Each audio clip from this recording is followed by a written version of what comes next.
Bonsoir tout le monde. Alors ce soir, on est heureux de vous retrouver pour cette conférence qui va être super intéressante et passionnante grâce à mon ami Pierre Ribaud que vous avez donc à l'écran. Voilà, moi je suis vraiment heureuse maintenant de vous faire ces conférences où on parle de la santé, mais un petit peu d'une autre manière qui va être beaucoup plus approfondie et sur un thème qui me tient à cœur. Voilà, Pierre est passionnant. On va essayer de limiter le temps de la conférence parce que sinon on va partir pour des heures et des heures. Donc voilà. Et puis, comme toujours, vous avez très certainement des questions. Vous pourrez les poser en fin de conférence. Donc voilà, bah, je vous dis bonsoir à tous et puis bienvenue. Et je vais laisser la parole à Pierre qui va déjà se présenter pour que vous le découvriez un petit peu sur son parcours et ce qu'il fait exactement. Voilà, bonsoir Pierre, à toi. Bonsoir Patricia, merci de m'accueillir en tout cas à travers de Santé Détox. Moi je suis nouvellement à Lyon, nouvellement arrivé à Lyon. Je viens de la région de Chamonix où j'ai grandi en face du Mont Blanc. Et bien sûr, étant tout petit, j'étais animé par la neige. Voilà, et donc j'ai eu l'occasion de me faire énormément plaisir sur les skis et de devenir chemin faisant ce qu'on appelle un champion de ski. Avec une certaine comment dire, réussite et gloriole au travers des compétitions qui fassent que j'ai été coopté par le CNRS pour mener différentes expériences et ce qui m'a fait rentrer de plein pied dans la recherche scientifique, essentiellement Lyon avec CULY, donc Laboratoire de Tribologie Dynamique des Systèmes, et l'Université de la Doua à Villeurbanne. Voilà. Donc, au terme de ma carrière, où j'ai eu l'occasion, l'aventure de bien voyager au travers du monde, j'ai multiplié des expériences au travers de ces recherches scientifiques, donc essentiellement de la recherche appliquée pour les mettre en place directement sur le terrain, au travers d'un ensemble de différentes disciplines dans le domaine du sport de haut niveau. Et ces sciences étaient dédiées directement à la glisse sur l'eau, l'air, la neige et la glace. Voilà, essentiellement. Et déjà à ce stade-là, ce qui était très important, c'était l'échelle vibratoire. Étonnamment, étonnamment. Donc déjà à cet âge-là, à 22, 23 ans, j'avais une notion de qu'est-ce qu'était une vibration dans l'échelle vibratoire de la rugosité de l'état de surface, voilà, qui régit les domaines de la glisse. Et alors, qu'est-ce qui t'a amené à passer de ce travail-là à maintenant ce que tu fais aujourd'hui? Euh, Au travers de différents Jeux olympiques et olympiades et autres championnats du monde, j'ai eu la chance de participer à plus de 45 médailles, dont beaucoup d'or, avec donc beaucoup de réussite. Ce qui m'a interpellé, c'est de comprendre en fait pourquoi un athlète qui gagnait tout le temps, d'un seul coup, ne gagnait plus. Qu'est-ce qui se passait? C'est-à-dire en fait, il vivait vraiment une période, un trou noir complètement. Et aussi, qu'est-ce qui était la composante qui faisait qu'un athlète se blessait ou ne se blessait pas. Voilà, c'est quelque chose qui est venu en moi au fur et à mesure d'observer les athlètes, d'être sur le terrain, sur les océans, sur des terrains de sport, sur des montagnes enneigées, sur des bateaux, enfin, sur tout un panel de différentes disciplines. Voilà. D'accord, ok. Et du coup, par rapport à ça, tu as suivi de différentes formations. Alors, pour expliquer un petit peu, c'est vrai que c'est intéressant de voir un petit peu ton parcours, comment tu as, voilà, qu'est-ce que tu as expérimenté, est-ce que tu as fait des formations, est-ce que Oui, tu... oui, bien sûr, bien sûr, bien sûr. Bah, comme tout à chacun, il s'est passé une chose, c'est que, comment dire, je l'expliquerai au travers de nos échanges, mais bien souvent, pour un être humain, quel qu'il soit, homme ou femme, bien souvent, il y a un ensemble d'ennuis qui nous arrivent pile autour des 48, 49, 50 ans. Et c'est pas pour rien. Voilà.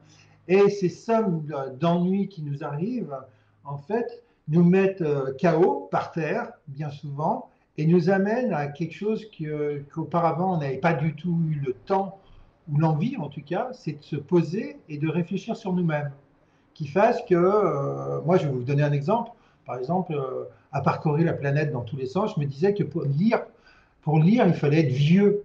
Donc c'était bien parce que quand je commençais un petit peu à être vieux, c'est-à-dire à l'âge de 50 ans, je me suis dit, tiens, vu ce qui est arrivé, ce que je vais faire, c'est que je vais commencer à lire. Et là, à partir de là, plusieurs livres sont venus à moi, et dont le premier, c'était, je crois, L'empreinte des dieux par Graham Hancock. C'était un des premiers livres que j'ai pu lire, voilà, qui était fantastique et qui m'a emmené très loin. Voilà. Et puis, chemin faisant, après, c'est toujours pareil, en fait, la vie vous amène sur des chemins de vie qui fassent que, du coup, on va rencontrer telle ou telle ou telle personne, qui sont des maillons intermédiaires pour vous faire rencontrer telle ou telle personne. Je vais vous donner un exemple. Par exemple, j'ai eu le bonheur de rencontrer un scientifique de haute volée qui s'appelle Cédric Manu, qui est spécialisé dans les travaux sur Béchamp, sur Antoine Béchamp, et qui m'a amené directement à rencontrer Alain Scoï. Et donc, Ah, c'est pour ça super. que du coup, j'ai participé à la premier séminaire, je dirais, ma toute première et grande formation auprès d'Alain Scoï en termes de psychosomatique. Après, j'en ai fait une deuxième en France, j'en ai, par exemple, auprès de Michel Charrier et une troisième en Belgique. Voilà. Ok, génial. Et Génial. au travers de ça, j'ai étudié l'alchimie vibratoire, bien sûr, qui est juste énorme, avec des alchimistes comme par exemple Jacques Clément ou d'autres, des gens, par exemple Patrick Bernstein, qui sont très intéressants. Mm. Voilà. Et ainsi que le transgénérationnel, sans oublier la génétique et tout ce qui va avec, qui fait que ce tout fait un grand tout et est inséparable des autres, qui fasse que du coup, quand on dit, c'est pour ça que ce qui est intéressant, c'est que quand on fait une association multipluridisciplinaire, quand les choses convergent, elles peuvent faire loi et foi. Mm. Oui, Voilà. tout à fait. Donc ça ne sert à rien d'être bardé de diplômes qui sont unidisciplinaires et en fait, où on rentre dans un dogme et dans un carcan dans lequel on n'arrive pas à s'en sortir. Ce qui est intéressant, c'est d'avoir une vue de l'aigle sur l'ensemble des choses. Et plus on est pluridisciplinaire, plus en fait, on peut voir comment les choses peuvent converger ou non. Oui, tout à fait. C'est ce que je dis souvent. Tu prends un petit peu tout ce que tu as vécu dans ta vie et tout ce que tu as expérimenté et tout ce que tu as appris et tu mets ça un petit peu à ta sauce. J'aime pas trop ce terme, mais bon, à ton, à, à ta façon de faire toi et de comprendre les choses et d'arriver à faire comprendre les choses aux autres. Parce qu'en fait, c'est ça le but aussi. Parce que là, on est effectivement dans la compréhension de la maladie. Pourquoi? Alors voilà, c'est un petit peu le sujet de cette conférence ce soir, mais bon, on pourra également aborder d'autres conférences avec d'autres thèmes. Mais bon, là, ce soir, on va essayer de non plus de pas partir non plus dans 36 chemins, mais d'arriver à comprendre en fait qu'est-ce qui fait que la maladie s'installe en nous et qu'on a beau travailler sur le physique, malheureusement les choses ne bougent pas forcément beaucoup et qu'il y a d'autres compréhensions à avoir pour avancer vers la guérison. Qu'est-ce que tu as à dire là-dessus? Bah, je vais avoir beaucoup de choses à dire parce que c'est le point de départ. Et je dirais qu'il y a un mot qui va revenir assez souvent, que je dirais très volontiers avant tout, c'est le mot discernement. Le mot discernement, dans le mot discernement, on va y mettre la catégorie âme. On a le corps, l'âme et l'esprit. Mm. Et, et dans la catégorie âme, il y a le discernement. C'est ce qui fait que du coup, ça permet d'avoir une réflexion à l'intérieur de soi et pas d'aller chercher les informations à l'extérieur de soi. Par exemple, pour donner un exemple, avec le traumatisme que l'on a vécu les dernières années avec cette histoire de Covid, la question elle était posée à chacun de nous de savoir en fait c'était quoi notre place et comment on allait se positionner par rapport à cet événement. Est-ce qu'en fait, on avait une solution qui venait de l'intérieur et dans lequel, en fait, du coup, de par notre dynamisme, notre foi qui est quelque chose qui est très très important, c'est-à-dire notre foi en qui nous sommes, en cette capacité à s'émerveiller par nous-mêmes, parce que le propre de l'être humain, c'est qu'il est entouré de merveilles, mais il a une incapacité à s'émerveiller par lui-même. Voilà. Et ça, c'est déjà la première chose. Ou alors en fait, pas du tout, c'est-à-dire faire un pied de nez à qui nous sommes en disant, de toute manière, je crois que l'autre a raison, c'est-à-dire que je ne sais pas me remplir moi-même et je n'ai aucune foi en moi, en qui je suis, en mes capacités. Et du coup, je fais confiance à l'extérieur et du coup, je vais accepter des injections dont je n'ai ni les tenants ni les aboutissants de ce que ça va être. À savoir que juste pour cette petite réflexion par rapport à ce traumatisme Covid, peu importe ce que ça fait ou ce que ça ne fait pas, ce que ça pourrait faire ou pourrait pas faire ou quoi que ce soit, ce qui est sûr, c'est que vous voyez, quand vous faites une mise à jour d'un logiciel sur votre ordinateur, quand vous avez exécuté cette modification, cette évolution sur une nouvelle version de logiciel, en aucun cas vous ne pouvez revenir en arrière. Donc imaginez bien que une injection à ARN, étant donné que ça va toucher l'ADN, en aucun cas vous pourrez revenir en arrière. C'est-à-dire que la source, vous en êtes séparés. Vous êtes plus en lien avec la source telle qu'elle était au point de départ, quoi. Voilà. Donc en fait, le point de départ, c'est ça, c'est de savoir si comment dire, en confiance avec soi-même ou si on est porté sur l'extérieur. Et avant tout, surtout, ça, c'est le discernement. Voilà, c'est le discernement. Donc c'est un mot sur lequel en fait je vais revenir assez souvent parce que c'est le point d'orgue. C'est le point d'orgue qui fasse que du coup ça interagit directement sur nos comportements par rapport à ce qui nous vient comme épreuve chaque jour au travers de nous, voilà, et de tout ce qui nous entoure. Je suis d'accord avec toi. Sachant que sur la compréhension, à partir du moment où on comprend un petit peu notre parcours et pourquoi on arrive dans la maladie, est-ce que ça nous permet, dans ce qui peut nous arriver par la suite, de mieux appréhender les choses et de mieux les vivre en fait? Est-ce Bah, que l'aide d'une personne comme toi, par exemple, hein, je donne un exemple, hein, ça peut être toi, ça peut être quelqu'un d'autre, par exemple pour les constellations familiales, comme on a vu avec Evelyne la dernière fois, est-ce que ça peut nous permettre de non seulement de mieux aborder la problématique que l'on a aujourd'hui, mais si on n'a pas réellement de grosses problématiques, est-ce que ça peut nous apporter une meilleure appréhension et comment dire, je trouve pas le terme, mais une meilleure façon d'aborder la maladie après par la suite. C'est-à-dire que peut-être que le fait que quand on t'annonce que tu as quelque chose d'important, c'est un choc. Est-ce que ça peut éviter que l'on ait ce choc? Voilà. alors déjà, le choc, c'est le conflit du diagnostic. C'est ça le problème. C'est que déjà, en fait, le fait d'avoir une absence de confiance en soi de qui nous sommes, en fait, on prend le choc comme si en fait une voiture ou un camion nous rentrait dedans à une vitesse importante et venait nous percuter avec de plein fouet et nous vient créer un traumatisme très important dans toute notre entièreté de ce que nous sommes. Voilà.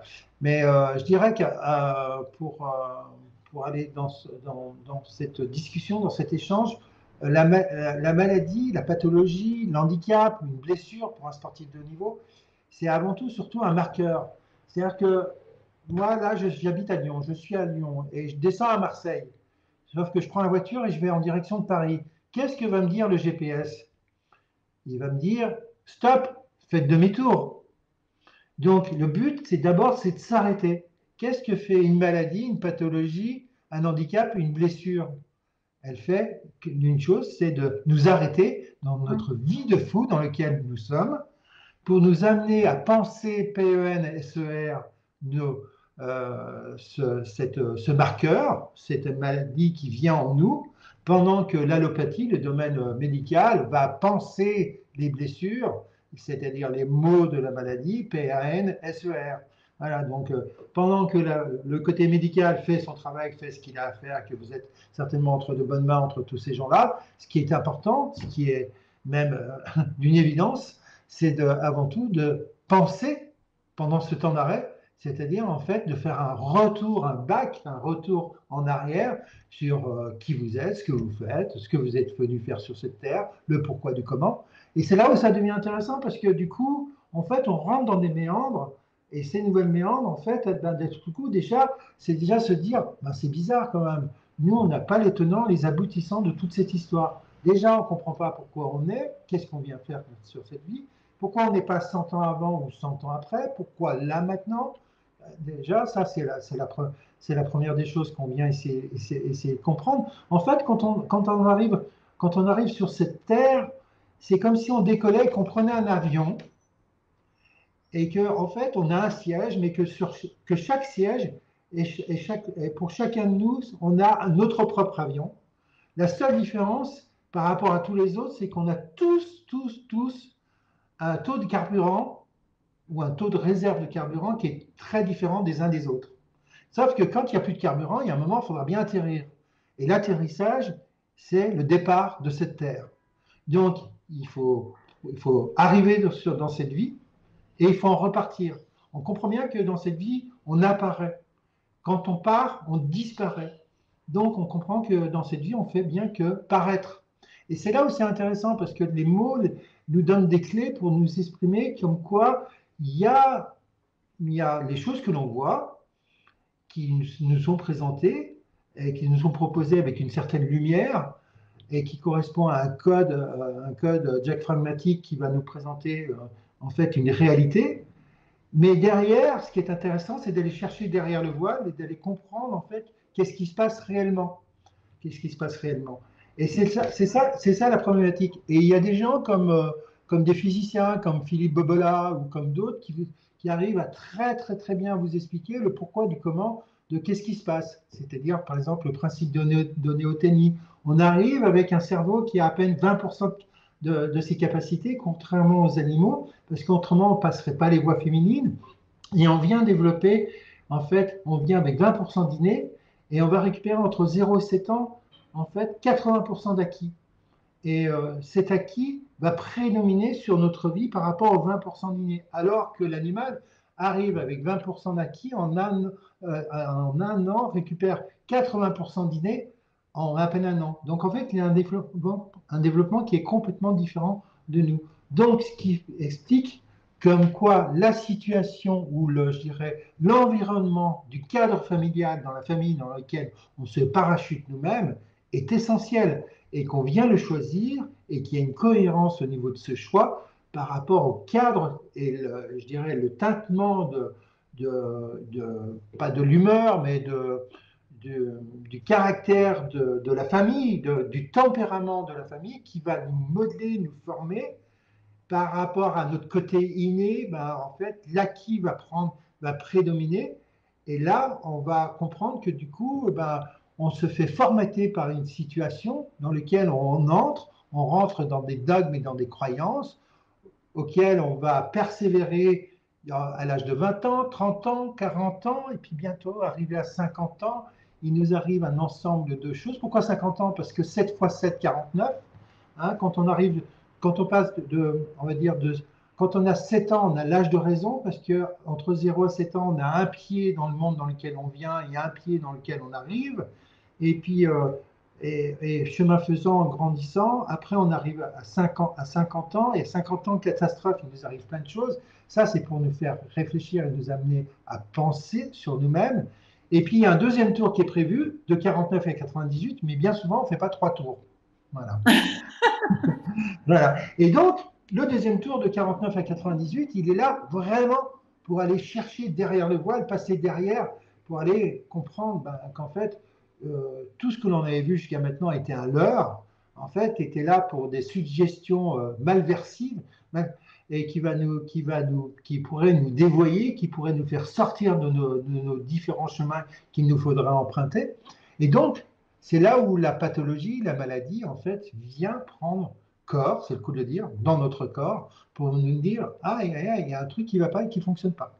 Et alors, pour te couper par rapport à ça, les personnes qui donc malheureusement sont dans la maladie avant cette période-là ou étant même très jeunes, alors du coup, Tu interprètes ça comment?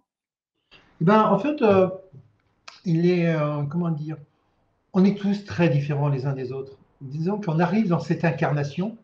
Il y en a qui ont plein, plein, plein, plein d'incarnations auparavant et qui arrivent avec une certaine maturité où en fait le standard, comment dire, des objectifs est très, très, très élevé. Et donc, si déjà très tôt c'est pas atteint, tout de suite les marqueurs vont venir. Par contre, ceux qui viennent et qui sont encore dans l'apprentissage et qui sont déjà encore à apprendre qu'est-ce que la densité et qui ont beaucoup, beaucoup de choses à apprendre, un certain temps leur est laissé pour pouvoir déjà consommer, profiter, faire des expériences de vie et voir déjà si de manière naturelle, il y a une possibilité déjà d'être sur le bon chemin, selon la bonne destination et selon le plan. D'accord. Voilà. On peut l'expliquer comme ça. Après, il y a différentes choses. Par exemple, ça, c'est les alchimistes qui l'expliquent très très bien. Par exemple, j'arrive sur cette terre et j'ai 100 kilos à me défaire de sac à dos que j'emmène avec moi. Pour donner un exemple, hein, on est bien d'accord que quand je prends la montgolfière et que je pars avec mes 100 kilos, ben, que du coup, en fait, si la montgolfière ne passe pas au-dessus de la montagne, il faut que je me défasse de ces 100 kilos pour qu'elle puisse passer le cap des montagnes si je veux aller plus loin. Ben, autrement, qu'est-ce qui se passe? Ben, du coup, il faut redescendre, il faut revenir. Hein, on comprend bien ça.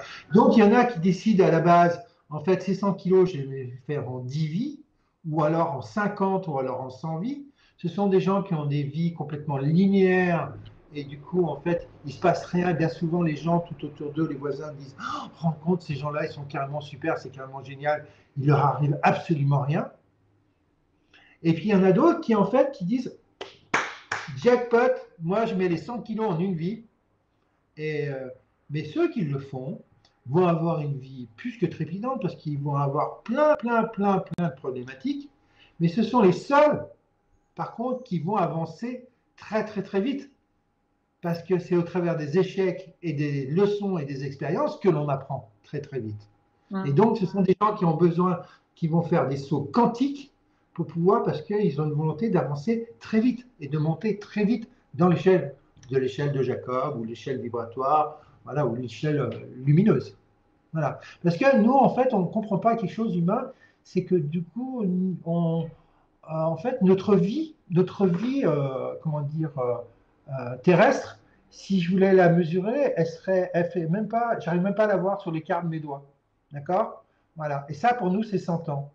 Et si je prends, voilà, la caméra, et si je prends, en fait, ma vie spirituelle, c'est ma longueur de mes deux bras plus mon corps. Voilà. C'est-à-dire mon envergure des bras. Ça, c'est ma vie spirituelle. D'accord? Et nous, ce qu'on ne comprend pas, humain, c'est qu'en fait, c'est qu'on est là, c'est juste le temps d'un passage. C'est Et ça. ce temps de passage, par contre, il est prépondérant pour la suite. Hum, Un enfant, quand il vient au monde, il est dans le ventre de sa mère, in utero, et donc il va y avoir un retournement au moment de l'accouchement. Il va passer les voies féminines, donc c'est un passage étroit, rugueux, c'est un passage. Hein, on entend sur le passage qu'il ne faut pas être sage aussi en même temps. Voilà. Et donc, dans ce passage, pour lui, c'est terminé. Cette vie intra-utérine, il ne sait pas que derrière, en fait, il va y avoir une super maman qui va l'accueillir. Qui va l'accueillir, vous voyez. Et c'est marrant parce que du coup, nous, en Occident, quand un enfant arrive, et ben, du coup, on est super joyeux, on fait la fête, alors que chez les Africains, on pleure, et que lorsque la personne est vieille et décède, ben, du coup, en Afrique, on fait la fête, alors que nous, en Occident, on pleure. ouais. Et donc, l'approche est complètement différente. Hein, Ben donc, on oui. comprend bien que chez les Africains, ils comprennent comme quoi l'arrivée sur cette terre, c'est pas si sympa que ça, quoi. Oui. Moi qui suis alsacienne, du côté de ma maman, en Alsace, quand on enterrait un défunt, on faisait la fête dans le temps. Mm, Bon, ça a changé un petit peu aujourd'hui, mais dans le temps, c'était le cas. mm. Oui, à savoir qu'à ce sujet-là, d'ailleurs, on dit très bien que ce qui est important, c'est de libérer la personne qui est décédée, le mort. Il faut le Mm. libérer de manière émotionnelle. Et bien que sûr. plus en fait on est en peine, nous, plus on pense à nous, en fait, plus en fait on retient cette personne qui est décédée et vibratoirement, elle a du mal à partir. Elle a du Mm. mal à partir. Donc il y a tout un protocole qui n'est plus du tout respecté et Mm. dont seuls les alchimistes ont encore, en fait, je dirais, les principales règles pour pouvoir faire partir un défunt dans les meilleures conditions, quoi. Le Oui, départ, c'est important. Le départ est important, quoi. Donc, vous voyez, ce, ce- cet avion dans lequel on rentre dans cette vie. Quand il n'y a plus de carburant, ben, en fait, l'atterrissage, et ben, du coup, avant qu'il n'y ait plus du tout de carburant, il faut pouvoir l'anticiper, il faut pouvoir le prévoir, quoi. mm, L'anticiper autant que ce soit possible. Voilà. tout à fait, tout à fait. Mais autrement, au demeurant, euh, pour, si on repart du côté de la naissance, ce qui est important, c'est de voir et de regarder ce qu'on appelle le projet-sens, c'est-à-dire la rencontre du spermatozoïde avec l'ovule. Et ça, c'est un point qui est initial. Il y a la rencontre des deux futurs parents, soit des parents qui sont des futurs parents qui sont ensemble depuis très très longtemps, depuis qu'ils se connaissent, depuis, on va dire, la seconde ou la première, et donc qui vont avoir un enfant. Un couple qui se connaissent depuis très très peu et qui vont avoir un enfant, puis des gens qui ne se connaissent pas du tout. Et le temps d'une soirée, il y a rencontre d'un spermatozoïde avec un ovule. Et du coup, ça, des projets, l'environnement de la mère d'un côté et du père pour tous les protagonistes que je viens de citer, en fait, ont un sens important sur ce que va être l'enfant. L'enfant bien sûr va être un embryon, puis un fœtus et grandir, et d'ailleurs dans le in utero, dans le ventre de sa mère, avant de naître. Et là, il va tout sentir, il va tout vivre. Donc en fait, tout est intriqué, tout est en correspondance.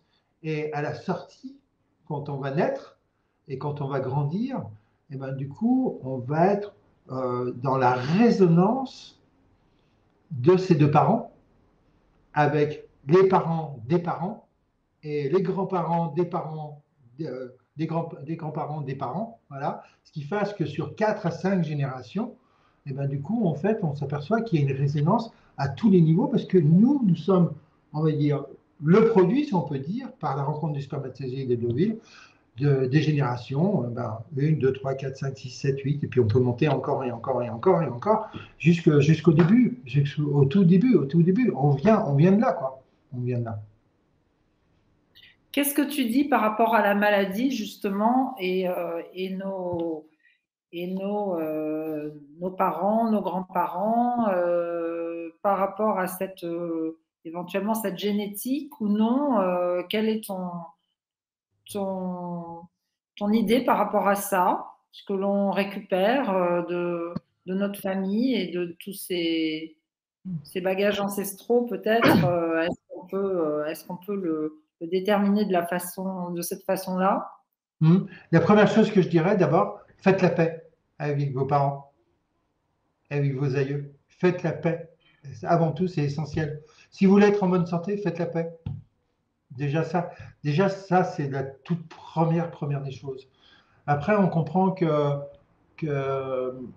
ben, si les parents, les grands-parents, déjà pour commencer, sans aller trop loin, mais déjà des grands-parents n'ont pas fait un travail, ben, ils ont refilé le bébé avec l'eau du bain à leurs enfants, qui sont nos parents, qui eux n'ont pas fait de travail et qui refilent le tout à nous-mêmes. Sauf que dans au bout du troisième, du quatrième génération, il y a toujours un petit canard, soit le premier, le deuxième, le troisième, ça dépend dans l'ordre. Mais il y a toujours un petit canard qui en fait, qui est une âme, qui vient avec une certaine maturité et qui dit dans cet esprit de loyauté familiale inconsciente où j'appartiens à un clan, c'est-à-dire la famille, il est important pour moi de rétablir l'équilibre de la dette. Nous sommes tous en dette par rapport à nos parents, ne serait-ce que par la fameuse rencontre de ce spermatozoïde avec l'ovule. Nous sommes tous en dette. Et donc, notre problématique, essentiellement, elle vient essentiellement de là. Oui. Et quand tu dis qu'il faut faire la paix, c'est pas toujours évident en fonction de ce que l'on a vécu. Ah ben oui, mais là, il faut poser les égos, les humeurs. Et ce qui est important, c'est être dans l'humilité du plus grand que soi, de la reconnaissance du merveilleux, et surtout que si nous sommes sur cette terre, c'est grâce à notre Père et à notre Mère. Et déjà, tout simplement, saluer ça, le saluer bien bas, parce que nous sommes venus sur cette terre par notre propre volonté. Et donc, il a bien fallu trouver un spermatozoïde et un ovule accueillant, je dirais, ou en tout cas provocateur, provocateur de cette fécondation qui fasse que l'on arrive. Donc nous sommes en dette par rapport à ça. Donc déjà, la problématique, c'est que si on est en guerre par rapport à ça, on est en guerre par rapport à nous-mêmes. Voilà. Donc c'est une guerre qui est pas réglée par rapport à nous. Voilà, tout simplement. Donc quand on peut voir qu'il y a des parents ou enfin, des enfants qui sont devenus parents et qui font la guerre à leurs parents, qui fassent que les grands-parents ne voient plus leurs enfants, c'est juste, et de faire pression par rapport à ça, c'est juste abominable de pouvoir faire ça, quoi. Voilà, donc on voit que rien n'est réglé, quoi.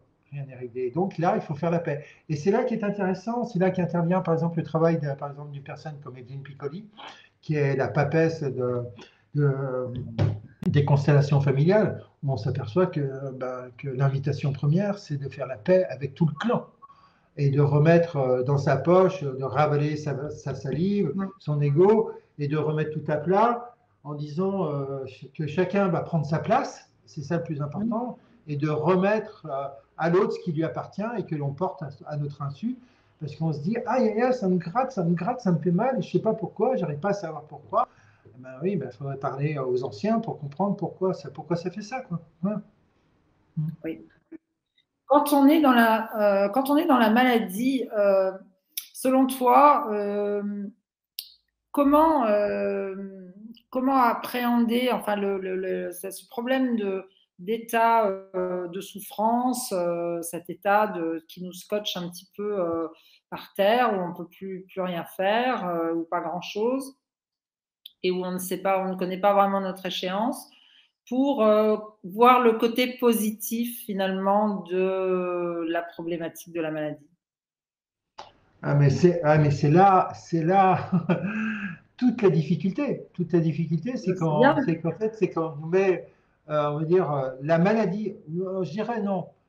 Je vais reprendre. Je dirais le dogme de la médecine tel qu'il est aujourd'hui nous met la tête sous l'eau. Aujourd'hui, il faut comprendre, à tous ceux qui sont intéressés, je pourrais l'envoyer.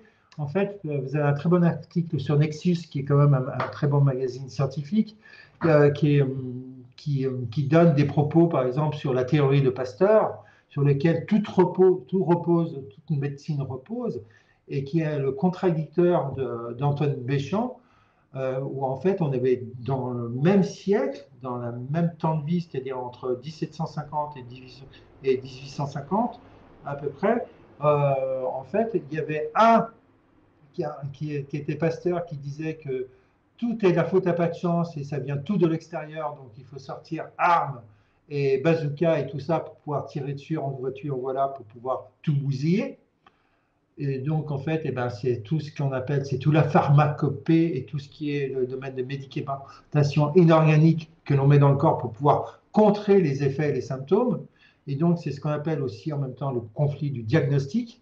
Et de l'autre côté, on avait Antoine Béchamp qui, lui, en fait, pronostiquait comme quoi, en fait, non, non, non, non, en fait, tout vient de l'intérieur, tout est construit par notre corps.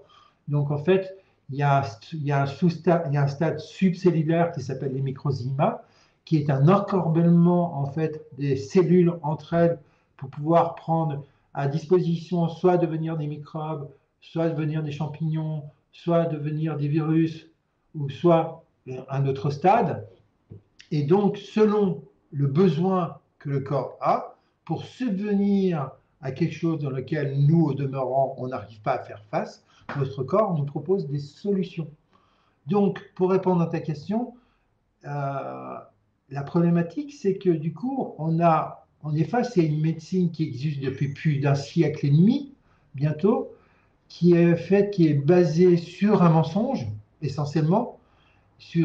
On induit les gens en erreur, on fait des photos, des instantanés pour pouvoir décider et dire avec précision comme quoi, voilà, monsieur ou madame, vous avez ceci ou cela, alors qu'une heure après, la lecture serait peut-être différente. Il suffit que en fait, la personne, au moment de l'entretien, vive un stress important, du coup, qui déclenche un ensemble de réactions enzymatiques dans le corps.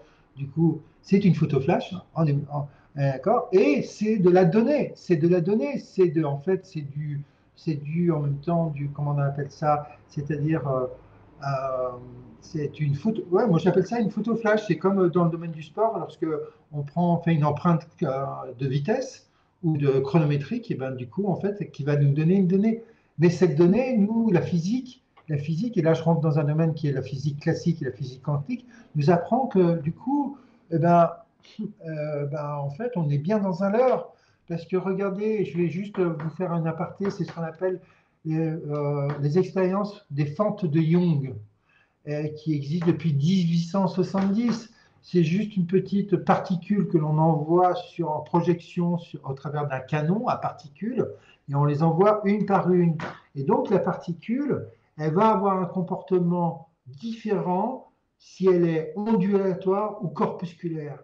Normalement, la particule, elle est ondulatoire. Et donc, il y a ce qu'on appelle un schéma d'interférence. On va le faire passer soit par une fente ou soit par une autre fente pour atteindre un tableau sur lequel en fait, elle est mitraillée. En fait, elle va arriver, la particule, elle va s'échoir. Voilà.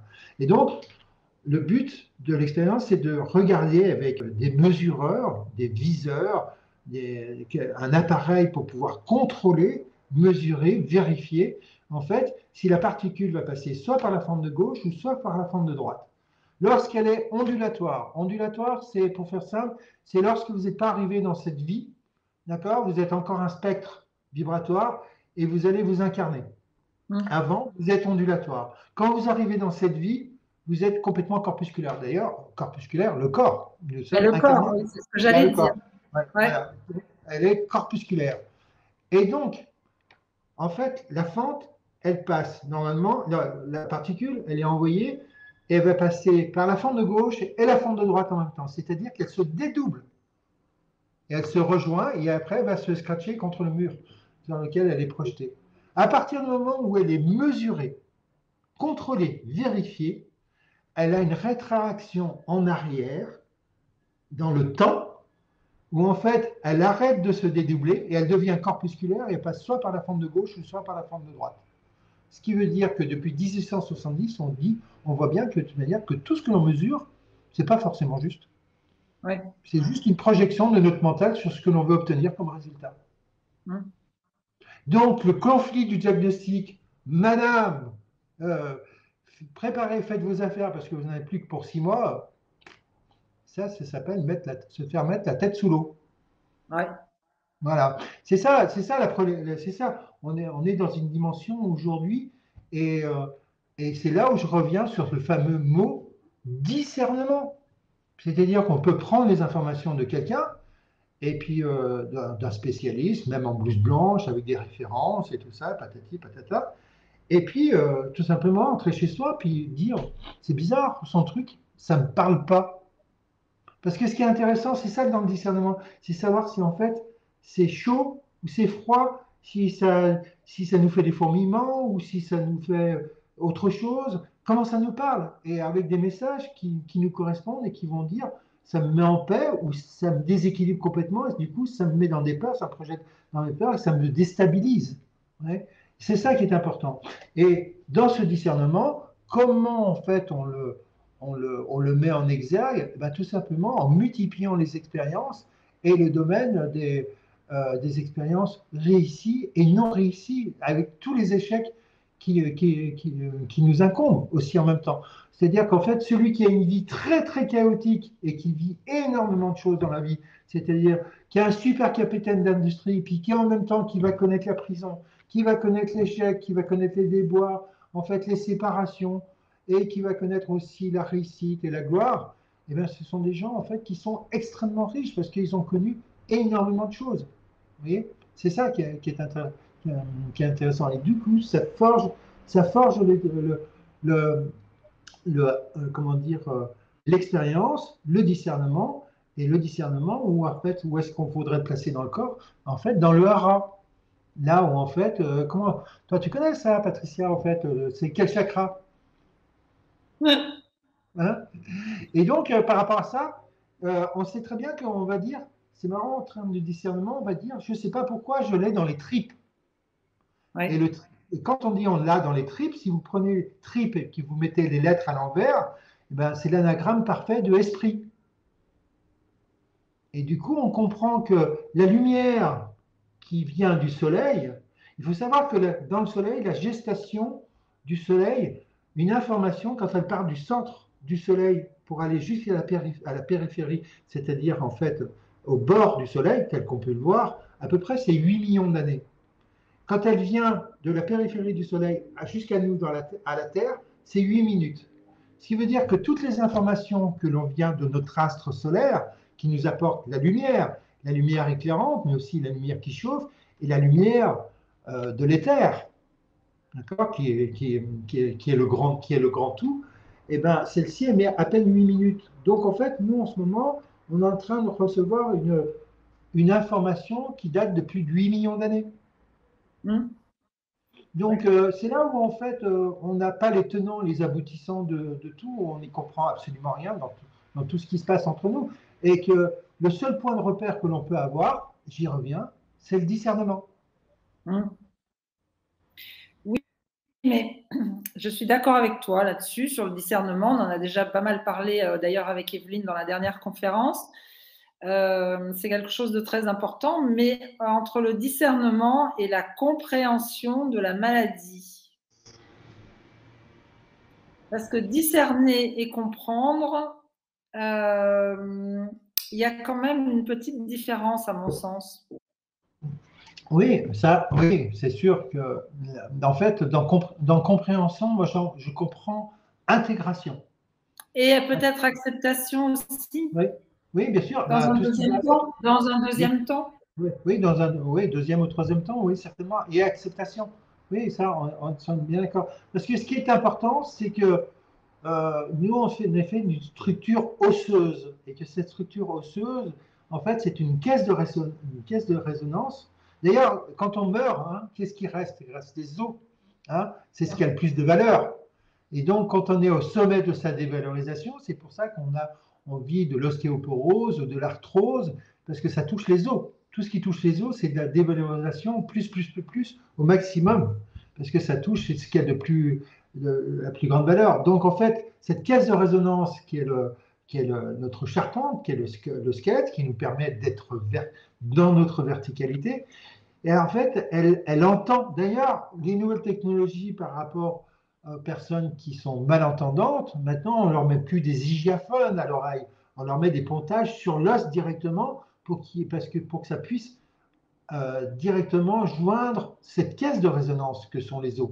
D'accord? Donc, c'est pour ça que l'expression par le verbe a toute son importance, parce que du coup, quand on vocalise, et ben, du coup, le corps entend. Et si le corps entend, il n'y a plus de dichotomie entre le cerveau, le mental et le corps. Et le corps peut dire au mental, arrête d'envoyer des marqueurs, GPS, arrête de m'envoyer des pathologies, des maladies, je suis dans un principe d'évolution et je commence à comprendre, à intégrer et à accepter. Hmm. L'acceptation arrive après l'intégration. Ouais, oui, oui, bien sûr, oui. D'abord, il faut l'assimiler, quoi. Il faut l'assimiler, le digérer pour pouvoir après certainement l'accepter, quoi. Ça, c'est sûr. Ça, c'est clair.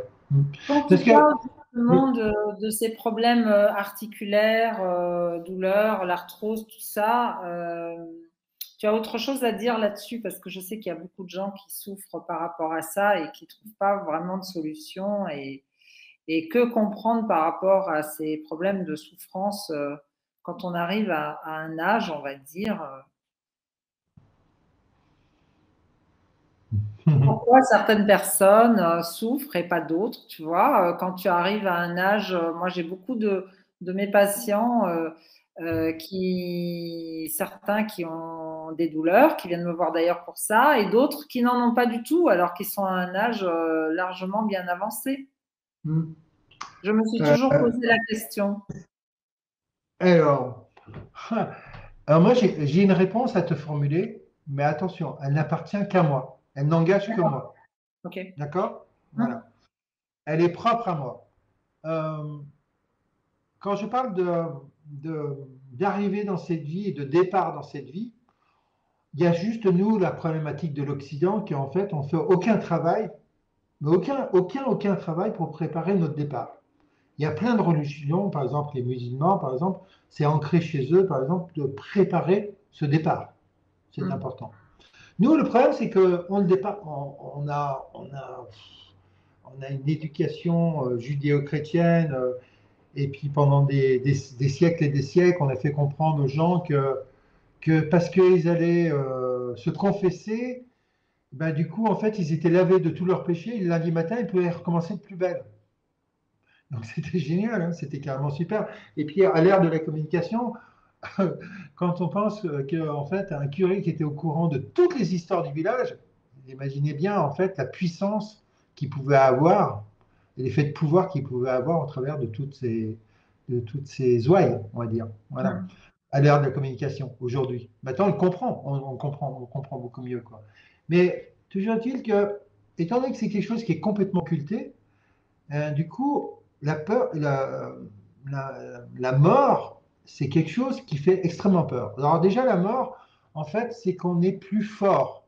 On n'est pas fort du tout. Parce que quand on est fort, il y a le F du feu, l'O de l'air, le O de l'eau, le R de l'air et le T de la terre. Et quand une personne décède, on dit bien qu'il y a feu telle personne ou feu telle personne. C'est-à-dire que le F est tombé. Il n'y a plus le feu, il n'y a plus la piézoélectricité, et donc en fait qui est induit par notre astre solaire. Et du coup, en fait, on décède, on n'est plus là. Et donc on est mort, d'accord. Et donc il n'y a plus de feu, il ne reste plus que l'eau, l'air et la terre. Et là, et du coup, pour répondre à ta question, selon moi, c'est les douleurs que les gens vivent, c'est essentiellement une anticipation par rapport à ce qu'on va appeler euh, en- communément le jugement dernier. En fait, ce sont des gens qui nous le ramènent, qui peuvent nous le ramener d'expériences de vie antérieures, ou en fait parce que où ils sont revenus juste au dernier moment de cette vie au travers des NDE et autres. Mais en fait, on devrait passer devant Saint-Michel ou je ne sais pas qui d'autre, mais en fait, c'est surtout devant nous que nous passons. Et nous avons une revue de détail de chaque détail de tous les bienfaits et méfaits que nous avons faits. Voilà. Et il y en a qui, étant donné qu'ils ont des méfaits qui sont quand même assez conséquents et qui n'ont pas du tout, en aucun cas été travaillés et encore beaucoup moins réglés par rapport à la descendance, et ben, ce sont des gens qui, en fait, comment dire, acceptent une certaine souffrance pour payer leur dû, pour être dans un leurre de se dire, tiens, avec ça, peut-être que je vais passer plus facilement. Pour moi, pour répondre à cette question, à ta question, je répondrai comme ceci. Voilà. C'est fait que les gens qui n'ont pas trop de douleur, c'est qu'ils ont quelque chose, ils ont beaucoup moins à travailler, donc c'est des gens qui n'ont pas anticipé. Voilà. Et d'autres, par contre, et cette anticipation est complètement inconsciente, hein. Complètement inconsciente. Voilà. À mon avis, c'est difficile à accepter ce que je dis, hein, mais bon, voilà. C'est mon fort intérieur. Non, C'est mais c'est intéressant, effectivement. Moi, ça me parle par rapport à certaines personnes que je connais, mais bon, après, chacun trouve une explication hmm. euh, différente peut-être à cela, mais effectivement, moi, ça me parle bien. Parce que ça, c'est ça que je reviendrai sur le discernement, par exemple, si on veut expliquer ce qu'est l'âme. Par exemple, c'est intéressant d'expliquer ce qu'est une âme pour les gens. Voilà. Si on voudrait faire une image comparative, on peut prendre une lanterne. Une lanterne, par exemple, extérieure d'une maison. Bien souvent, on voit qu'en fait, elle est construite une lanterne avec du verre tout autour. Et puis au milieu, il y a une lampe. D'accord? Tout le monde visualise une lanterne extérieure, hein, pour Hum. s'éclairer. OK? Et du coup, en fait, cette lampe, c'est une bougie. Cette bougie, c'est nous. Au début, à notre naissance, elle est haute, d'accord? Et puis à la fin, quand on va partir, ben, il n'y en a plus de bougie. Elle est morte, comme on dit, la bougie, d'accord? Voilà. Selon cette bougie, comment elle va se consumer, Hum. c'est-à-dire, nous, comment nous allons traverser cette vie. Si on est dans le partage, dans l'amour, surtout essentiellement, dans la paix et dans l'humilité, eh ben, du coup, on va avoir une consommation de cette bougie qui va se faire sans fumée. Hum. Elle va dégager aucune noirceur. Et donc, elle ne va Alors, pas. Je t'en prie. je te coupe, mais euh, avant qu'on continue, il y a une question par rapport à ce que tu viens de dire précédemment. Une question d'une personne qui dit: et si on est athée? Alors, moi, la question que je poserais, c'est athée par rapport aux religions telles qu'on les connaît ou athée par Agnostique? rapport à sa Agnostique? foi intérieure? Il y a deux. Eh Il y a deux. bien, oui, effectivement, c'est voilà, je pense que là, c'est dans le cadre de la religion, parce que comme tu parlais de la religion musulmane, comme tu parlais de la religion judéo-chrétienne, enfin, de notre voilà, Oui, euh, c'est par rapport à ça. Donc, je pense que oui. la personne, effectivement, mais elle répond à nouveau les deux. Ah, les deux. Eh bien, si c'est les deux, je dirais que si on est athée de religion qui veut dire religaré, donc qui veut dire normalement relié, hein, relié, ce qui n'est pas l'essence même des religions telles qu'on le connaît actuellement, eh ben, du coup, c'est pas si grave que ça. Ça n'a pas d'importance. Par contre, ne pas avoir foi en soi, par contre, ça, par contre, c'est beaucoup plus grave. Parce que du coup, ça veut dire que on met tout à l'extérieur, en fait, ce qui devrait parvenir de l'intérieur. C'est-à-dire qu'on met complètement la charrue avant les bœufs, on met tout à l'envers, et du coup, en fait, c'est une cacophonie en nous, et on n'y comprend rien. Parce que du coup, il n'y a rien qui devient rationnel par rapport à tout ce qui existe autour de nous, quoi. Voilà. C'est quand C'est même, ça. Parce c'est que quand du même le coup, cas de beaucoup de personnes, le oui, manque de oui, foi en soi. oui, bien sûr. Bien sûr, le foi en soi. Mais ça veut dire c'est ignorer notre astre solaire qui nous apporte cette lumière et qui nous apporte ces informations, qui nous apporte cette piézoélectricité. Il y a juste un truc qui est juste impressionnant, c'est que les gens, ils s'endorment le soir et pendant 8 heures de sommeil où ils contrôlent absolument rien, voire même ils ne sont pas là. Quand ils se réveillent le matin, eh ben en fait, ils sont exactement pareils. Ils ont en rien changé. C'est-à-dire qu'ils ont mis au pli plus de 40 milliards de cellules et le corps ne s'est pas du tout modifié. Tout fonctionne automatiquement. C'est juste absolument incroyable. Il n'y a que celui qui tombe malade qui d'un seul coup se dit ah, si je pouvais revenir en arrière, qu'est-ce que je ne donnerais pas pour revenir en arrière juste avant que je sois malade. C'était tellement bien avant, quand j'étais pas malade.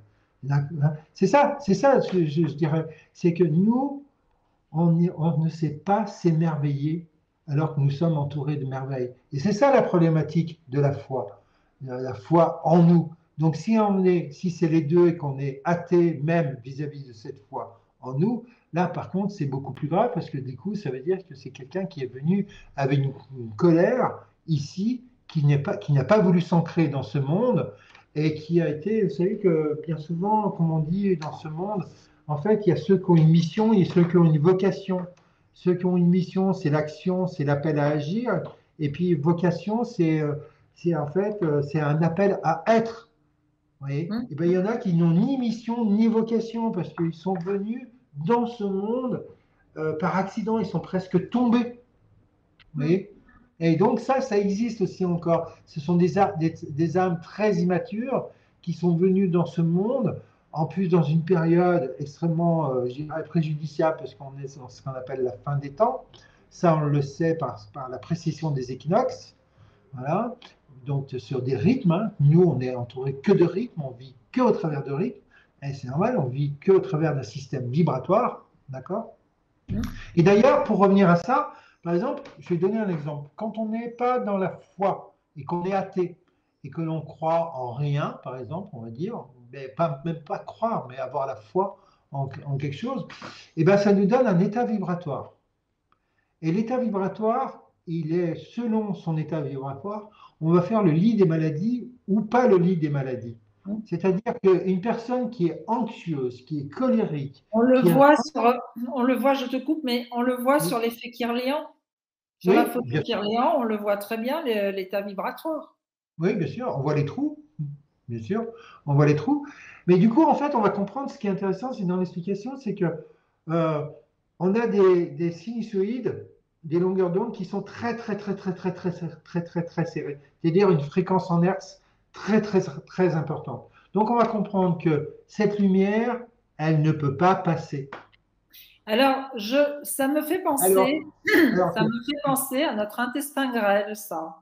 ouais, Je suis en train de dire, puisque notre intestin grêle, donc, il est formé de milliers de petites vésicules qui font justement ce côté, comme tu dis, et qui font que justement ça empêche d'avoir un intestin enfin, qui va permettre d'assimiler les nutriments et de ne pas laisser fuir en fait tous ces nutriments importants pour notre santé. Donc ça me rappelle ça en fait ce que tu es en train de dire.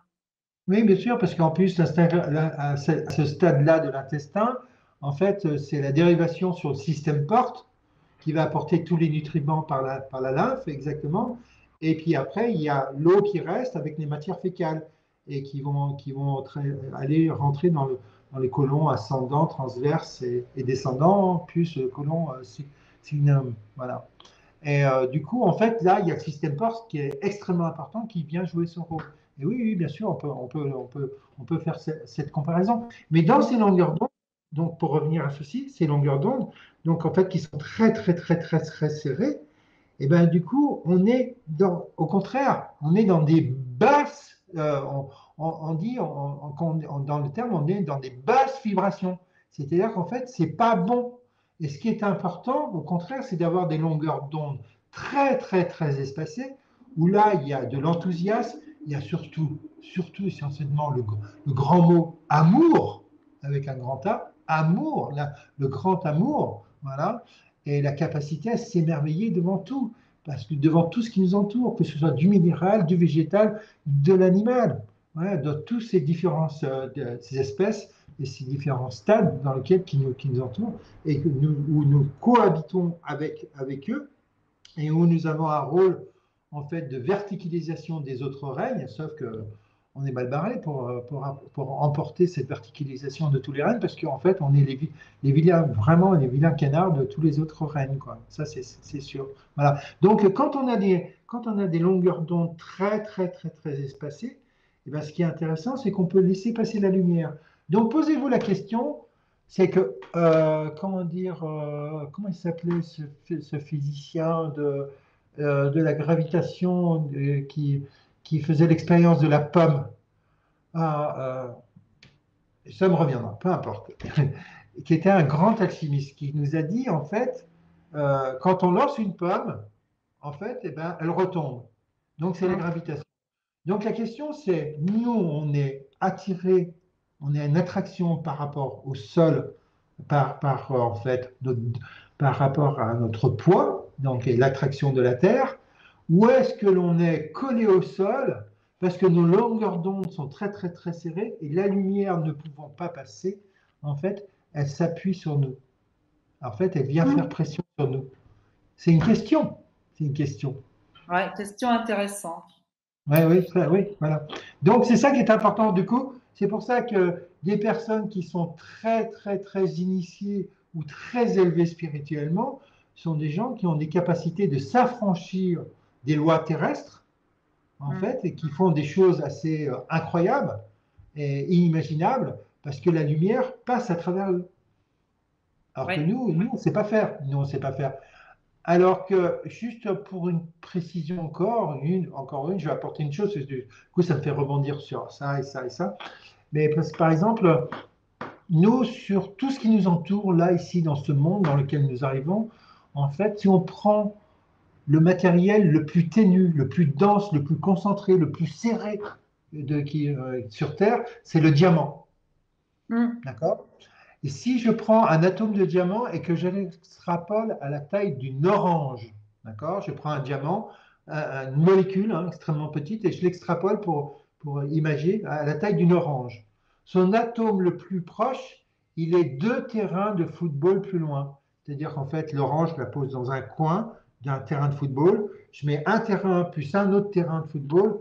Et ben du coup, en fait, ces 2 terrains de football, ces 2 atomes en fait, correspondent à ce qu'il y a de plus serré, de plus ténu sur notre Terre. Ce qui fait que, ce qui explique que ce qui est très, très important, c'est la densité du vide. C'est Mm. ça qui est important, c'est l'éther. Et nous, toute notre vie, on fait que s'occuper du côté matière. Mm. Donc, on occulte complètement le domaine Alors, de. tout à fait. Tout à l'heure, tu parlais de mission et de vocation. Hmm. Euh, c'est quelque chose d'intéressant parce que tu parlais des personnes qui n'ont ni mission ni vocation, mais est-ce que dans notre éducation, dans notre vie, que ça soit scolaire ou que ça soit familiale, on ne nous apprend pas justement, enfin apprendre c'est un grand mot, mais on ne nous met pas sur cette voie-là, c'est-à-dire que finalement on nous apprend surtout d'être dans la matière, mais on ne nous apprend pas, ou en tout cas on ne nous apprend plus au fait que notre vie, elle est quand même soit dans une mission, soit dans la vocation. Et qu'il faut la Hmm. découvrir, cette vocation, parce que finalement, il y a peut-être des vocations cachées dans chacun de nous que l'on n'exploite pas. Ah oui, ah bah, complètement. Mais de toute manière, c'est notre fil d'argent.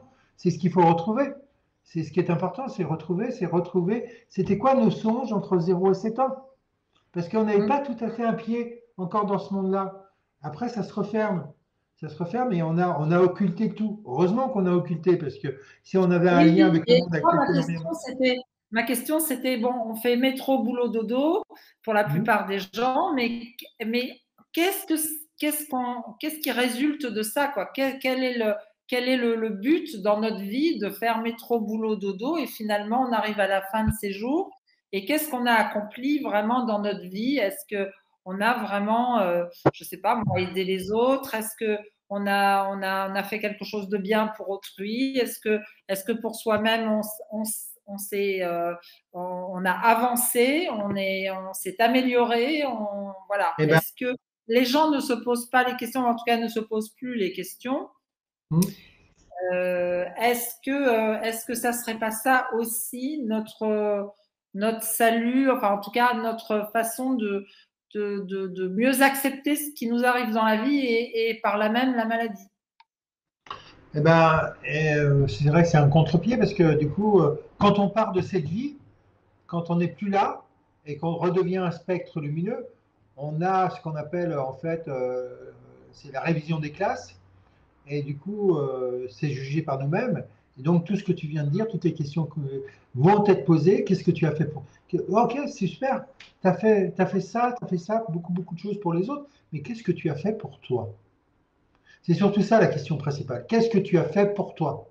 Voilà. Oui, mais tu as beaucoup de personnes qui ne ressentent pas le besoin de faire pour elles, qui au contraire, je sais pas, je prends par exemple le cas de Mère Teresa ou je sais pas des personnes justement qui ont des vocations comme ça ou des missions. Enfin bon, après, est-ce que c'est une Mais vocation, ça, est-ce que c'est une mission? mais C'est ça, difficile de oui, mais faire ça, de différencier les deux, mais en tout cas, est-ce que pas la satisfaction personnelle, parce que j'aime pas ce terme, mais le fait d'être heureux, de trouver le bonheur, de se dire, bah voilà, j'étais utile à quelque chose dans ma vie, j'ai fait quelque chose, je remplis ma mission, bah c'est le terme, c'est ce qu'on dit, hein, je remplis ma mission, c'est vulgarisé, c'est pas par hasard. Est-ce que la majorité des gens, on va dire 99% des gens sur cette planète, n'ont ni l'un ni l'autre et est-ce que c'est pas ça qui les perd et qui les amène dans la maladie, dans la colère, dans la problématique? Alors que s'ils avaient une vocation, s'ils avaient une mission, on se rend bien compte que toutes ces personnes-là, qui sont un peu connues, on va dire, euh, ont, ont une autre vision de la vie et ont une autre façon d'aborder les choses. Et je pense, je ne dis pas qu'ils tombent moins malades ou qu'ils ont moins de problèmes, Ben, mais si, si, c'est ce que j'allais dire. ils vivent en tout cas certainement différemment la problématique. Ben, je dirais même qu'ils sont carrément exempts de maladie. Carrément. Carrément, Oui, pour la carrément. plupart. On Alors, peut il y dire. a, il y a Marie qui dit comment on fait pour trouver sa mission ou sa vocation? J'ai 77 ans et je ne sais pas. Eh ben, c'est un Je travail ne de sais recherche. pas si j'ai pu amener quelque chose ou pas. C'est un travail de recherche intérieure et de savoir à quel degré on peut être satisfait, savoir comment on arrive à se remplir de soi en disant je suis à ma juste place. Avant tout, c'est surtout ça, c'est être à sa juste place. C'est pour ça que, par exemple, les constellations familiales sont très, très importantes parce qu'elles permettent que chacun retrouve sa juste place. Par exemple, Evelyne Piccoli nous apprend ceci, par exemple. C'est-à-dire que dès qu'il y a un décalage dans le transgénérationnel, le but, c'est de remettre chacun à sa place. C'est là où c'est important. Parce que du coup, on peut ne pas trouver sa place parce qu'elle a été prise par quelqu'un d'autre. Et du coup, en fait, on ne peut pas se déroger et du coup, prendre la place de quelqu'un d'autre. Donc, à partir du moment, c'est le travail des chaises médicales, quand en fait, d'un coup, il y a quelqu'un qui part ou qui s'estompe, qui dit, ou qui libère la place, d'un seul coup, on va pouvoir la reprendre. On va pouvoir la reprendre. Mais je comprends sur le fait de la question sur, que trouver c'est-à-dire sa mission, sa vocation, ben c'est là tout le point d'orgue de la vie. Et pour le trouver, pour moi, à mon avis, c'est revenir sur les premières années, entre 0 à 7 ans. C'est là où on avait encore un pied dans le monde d'où on vient, avant d'avoir complètement dans ce monde terrestre, et où on dit à 7 ans qu'on a l'âge de raison. Et c'est là, c'est revenir en connexion avec qui on était pour comprendre notre projet sens et dans quel domaine on s'est leurré et là où en fait il faut corriger selon le plan et la destination à atteindre et en fait entreprendre des chemins qui puissent être différents que ceux que l'on, que l'on, que je dirais que l'on foule actuellement et qui fassent que du coup on a telle ou telle pathologie ou maladie qui nous tombe dessus. Voilà. Et ouais, voilà. Mais c'est le point d'orgue de la vie, c'est de trouver sa mission.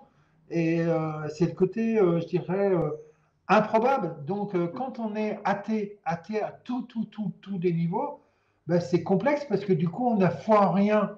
Donc, quand on a foi en rien, ben, le problème, c'est qu'on se remplit de rien et qu'on va chercher à l'extérieur quelque chose qui nous paraît nous remplir, mais qui est un leurre, parce qu'on ne sait pas se remplir de quelque chose de l'intérieur. Vous voyez.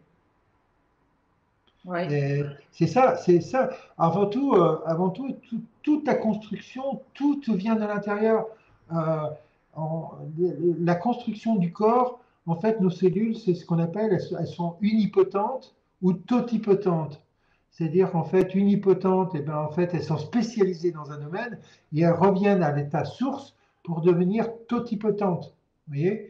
Et c'est ce que expliquait très bien Antoine Béchamp, suivi par exemple de Jules Tissot, qui était son successeur après derrière, pour expliquer que de toute manière, que tout sur cette terre, même nous humains, au travers de notre putréfaction de notre corps, en train de redevenir des micro-humains pour pouvoir de redevenir autre chose. C'est-à-dire que c'est un renouvellement, un renversement et une transformation du tout dans le tout. Et c'est ça, et que par rapport à ça, eh ben, il faut avoir l'honnêteté intellectuelle, nous en tant qu'humains, avoir l'humilité pour dire on n'a pas les tenants, les aboutissants, on les a encore moins. Il faut arrêter de statuer sur les choses. Mm.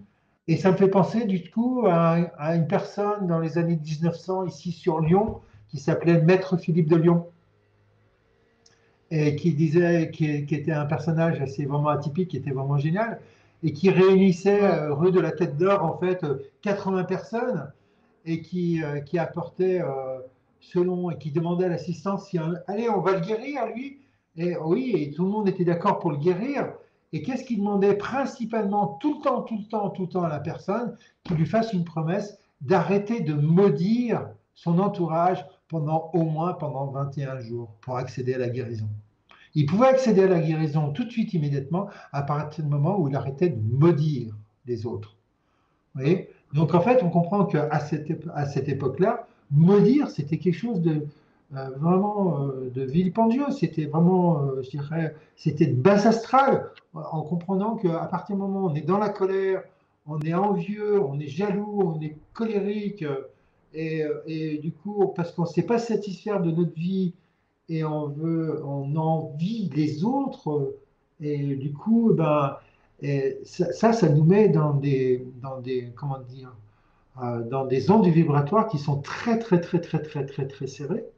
Et elles sont tellement serrées que la lumière ne peut pas venir à l'intérieur de notre corps. Et elle ne peut pas nous alimenter. Elle nous alimente en piézoélectricité au travers du microbiote, de l'équilibre du microbiote à tous les niveaux, au niveau de la gestion de notre corps qui fonctionne de manière complètement naturelle. Mais elle nous alimente surtout dans notre existence, dans notre foi, dans ce que nous sommes, dans notre être. Et c'est là où ça nous amène à la mission et encore plus haut à la vocation. Parce que Mère Teresa, je pense que parce que tu as cité celle-ci, je pense qu'elle a été vraiment dans une vocation. Ah bah Elle oui. était appelée. Elle était appelée. Elle était appelée. Il faut savoir que, par exemple, il y a des gens, des personnes, par exemple, quelqu'un qui va naître avec un handicap lourd, ou par exemple de la trisomie, au travers de... Ce sont bien souvent des âmes qui se sacrifient, c'est-à-dire très, très, très évoluées, qui viennent passer un temps terrestre. Alors, un temps terrestre, eh ben, c'est ça sur la vie spirituelle qui est ça, on va dire, voilà. Hein. Et donc, ils viennent se sacrifier le temps, en fait, pour venir jouer dans l'écosystème familial, pour pouvoir, en fait, faire bouger les lignes et pour rétablir le fameux, la dette de l'équilibre de la dette familiale. Vous voyez. Et donc, bien souvent, un traumatisme, il est là pour réparer ce qui s'est passé, et pas qui s'est passé dans notre vie, mais réparer une génération, deux, trois, quatre, cinq générations. Après, plus loin, on ne sait pas, c'est difficile après. Voilà. Mais sur quatre, cinq générations, on arrive à savoir pas mal de choses. C'est intéressant ça, tout à Voilà. fait. Alors, il y a Marité qui nous dit merci pour la réponse, ça me rassure car je me sens à ma place dans la famille, je n'en avais pas conscience. Voilà. Donc ça, c'est bien.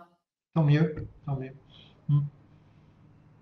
Voilà, bah, je crois qu'on a bien abordé ce sujet déjà.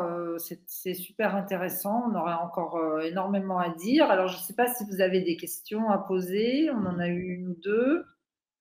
Si vous avez d'autres questions, parce que ça fait déjà 1 h 15 qu'on parle. Alors, moi, Pendant que les gens finissent, pendant que les gens posent des questions, les différentes personnes peuvent poser des questions, je vais juste finir dans l'histoire de la lanterne pour que les gens puissent comprendre ce que je disais.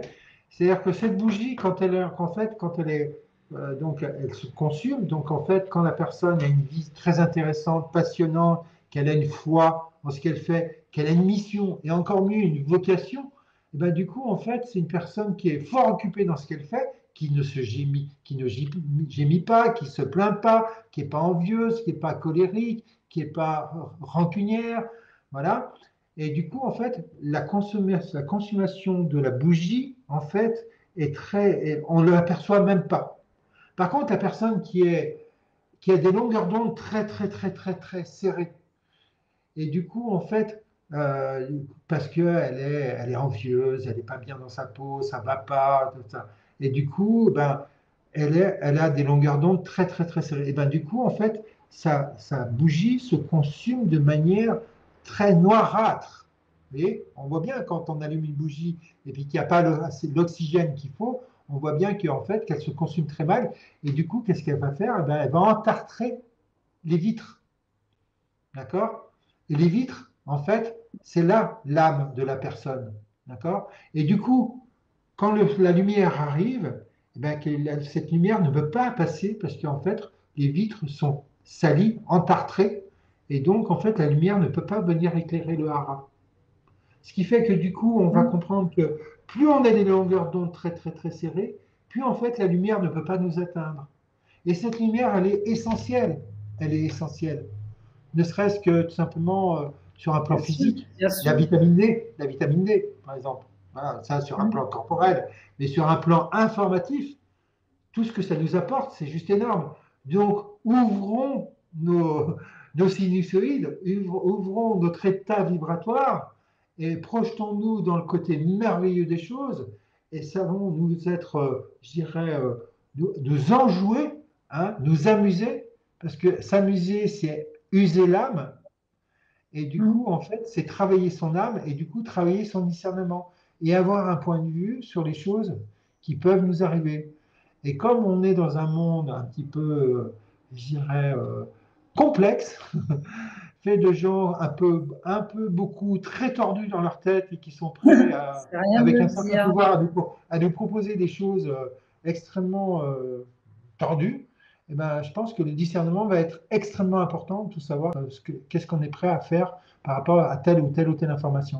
Vous voyez, c'est ça qui est vraiment qui est vital. C'est comme une personne qui va recevoir un message comme quoi, en fait, eh ben, du coup, il faut qu'elle prépare ses affaires parce que du coup, dans 6 mois, elle ne sera plus là. Mm.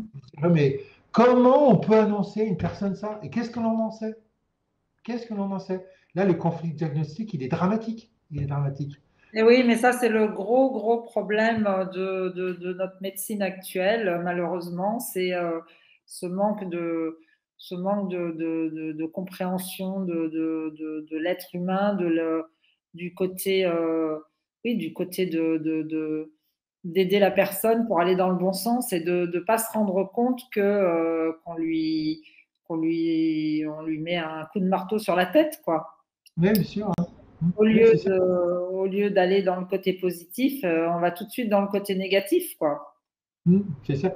Ben oui, c'est ça. Et puis surtout, c'est que euh, nous, on a des certitudes Mm. humaines, mais on est sûr, on est certain de absolument rien. Parce que c'est du Ah côté oui.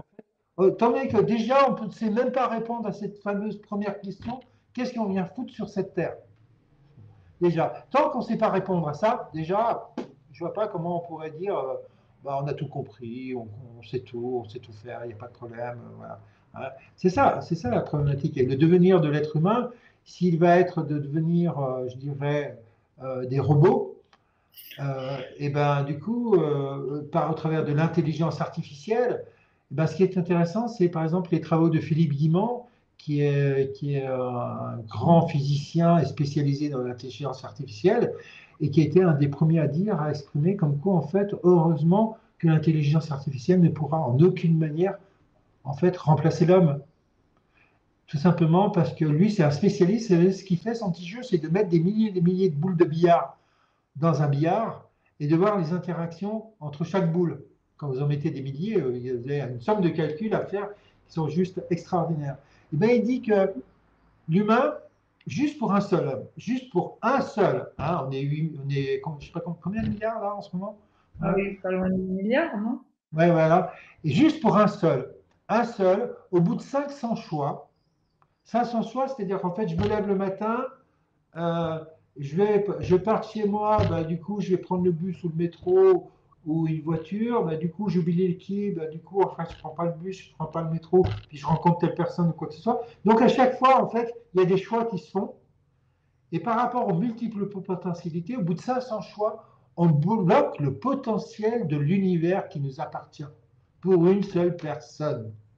Ce qui veut dire, c'est que la mémoire n'est pas du tout dans le cerveau, elle appartient au au cloud de Mm. l'univers. Donc, par exemple, dans le domaine des gens qui sont Alzheimer, tout simplement, eh ben, ça ne sert à rien de leur donner des bonbons, on va dire, pour leur faire retrouver la mémoire. Ça ne sert à rien parce que si le cerveau l'a décidé, il décide de couper le lien entre son cerveau qu'il est et le cloud. Parce que le passé, il veut plus s'en souvenir. C'est ce qui permet de le maintenir en vie. Parce que s'il est en connexion avec le passé, bah, du coup, ça ne va pas du tout. Donc voilà voilà pour une explication, par exemple, par rapport à ça. Ce qui fait que, en fait, on entre dans une logique et une compréhension. Alors que le domaine des gens qui travaillent sur cette problématique, et ben, ils vont forcer, forcer, forcer, forcer pour que, en fait, que la personne retrouve la mémoire. Mais la mémoire, elle n'est pas dans le cerveau. Parce que le cerveau, c'est une super machine, mais le problème, c'est que c'est comme un ordinateur. Si on ne lui met pas de données ou pas de fichiers à l'intérieur, et ben, en fait, il ne sert à rien. Vous voyez? C'est ça, Voilà, c'est un petit peu ça. tout à fait. Bah, écoute, c'est super, c'est super. Bah, c'est super intéressant tout ça. Alors, écoute, s'il n'y a pas de questions particulières, est-ce que tu peux nous expliquer si tu consultes à distance, si les personnes sont intéressées pour te consulter euh, ou sur Lyon? Alors, Il y en a qui sont sur Lyon, bien ouais. évidemment. Alors, moi, je ne suis pas un fervent de la consultation par web, voilà, par Internet. T'es de J'aime la bien vieille venir. école. T'es de la vieille école. Je ne suis pas d'école du tout. En fait, c'est mon ressenti. Et peu importe, c'est mon ressenti, c'est que moi, je trouve que c'est bien de voir la personne et d'être en interaction directe avec la personne. Exceptionnellement, je peux le faire parce que la personne, elle est à 500 km et donc elle peut pas. Je comprends qu'elle ne veut pas faire le déplacement, c'est juste logique. Donc Hein. oui, c'est possible, c'est toujours possible, mais c'est toujours mieux si on peut se voir. Voilà, si on peut se voir, c'est D'accord. beaucoup mieux. Voilà. Ma manière de travailler, elle est que moi, quand je travaille avec des athlètes de niveau, ce sont des gens qui sont extrêmement pris, extrêmement sollicités, parce que c'est bien souvent c'est les meilleurs mondiaux dans chaque discipline, et donc ils n'ont pas le temps. Et donc moi, j'ai pas le temps de les interroger pour savoir à quel moment on va poindre une émotion sur laquelle je pourrais partir. Donc en fait, il faut que je sois direct, il ne faut pas que je perde de temps. Donc j'ai des outils à ma disposition qui sont essentiellement des outils pertinents, par exemple comme le tarot ou comme par exemple les fleurs de bac, qui est associé à des logiciels en fait qui vont raconter, qui vont tirer essentiellement de la date de naissance. Une date de naissance, c'est comme une plaque d'immatriculation d'une voiture. On peut tout savoir, c'est-à-dire quel a été le nombre de propriétaires, est-ce qu'il y a eu des réparations, est-ce qu'il y a eu des accidents, le nombre de révisions qui ont été faites, patati patata. Et ben, c'est la même chose pour la personne. Et donc, je lui déroule en fait, c'est-à-dire d'abord une étude comportementale pour lui expliquer en fait comment elle se comporte dans la vie, afin de faire remonter toute la partie inconsciente au quotient. Et aussi en même temps, donc, je vais utiliser une autre méthodologie qui va permettre, surtout celle-là, une étude en profondeur pour pouvoir en fait, comment dire, mettre en avant toutes les ressources et qualités de la personne, sa mission de vie, mais aussi essentiellement tout ce qui lui fait défaut, c'est-à-dire ses échecs, ses points de passage obligés, ses défis à relever et toutes les intrications que ça crée et du coup qui fassent que du coup ça bloque et ça fonctionne pas. Et bien souvent les gens comme ils disent je comprends pas, je fais tout ce qu'il faut et ça ne marche pas, ça ne fonctionne pas. Et j'arrive pas à me sortir et je tourne en boucle sans arrêt, sans arrêt. Et je m'en sors pas, j'y arrive pas quoi. Voilà. Donc ça peut être pour une pathologie, une maladie, un handicap, une blessure bien sûr pour le sportif de haut niveau, mais ça peut être aussi par exemple voilà, j'ai besoin, je suis une femme et j'ai besoin d'une relation et c'est le désert autour de moi, j'ai personne qui vient à moi, quoi. Voilà. Parce que ça aussi, c'est un blocage. Hum. Bien Ça sûr, aussi, bien sûr. c'est un blocage. Donc, ce qui est intéressant, d'éveiller la personne afin que le corps puisse entendre, enfin, que le corps d'abord puisse assimiler et intégrer et qu'il puisse donner comme message au cerveau, c'est bon, là, je suis sur un principe d'évolution, donc j'ai compris, je commence à intégrer, je commence à comprendre. Du coup, monsieur le cerveau, arrête de m'envoyer les messages, les marqueurs, c'est-à-dire les pathologies et les maladies. Là, on va faire un break parce que j'ai besoin de travailler sur moi et du coup, là, je suis en chemin. Donc, si on peut faire une petite pause, ça serait vraiment très très bien, ça serait la bienvenue. Voilà, du coup. Et du coup, voilà comment je travaille, quoi. Le but que je recherche, c'est ça, c'est qu'il y ait une absence de dichotomie, quoi. Alors, pour tous ceux qui sont intéressés, je vais laisser tes coordonnées. Hmm. Tu me les redonnes, s'il te plaît? Je crois que je n'avais pas fait un truc comme ça. Si je peux mettre ça. euh, Est-ce qu'on voit là? Ouais, je vais le noter en même temps dans le chat. Voilà.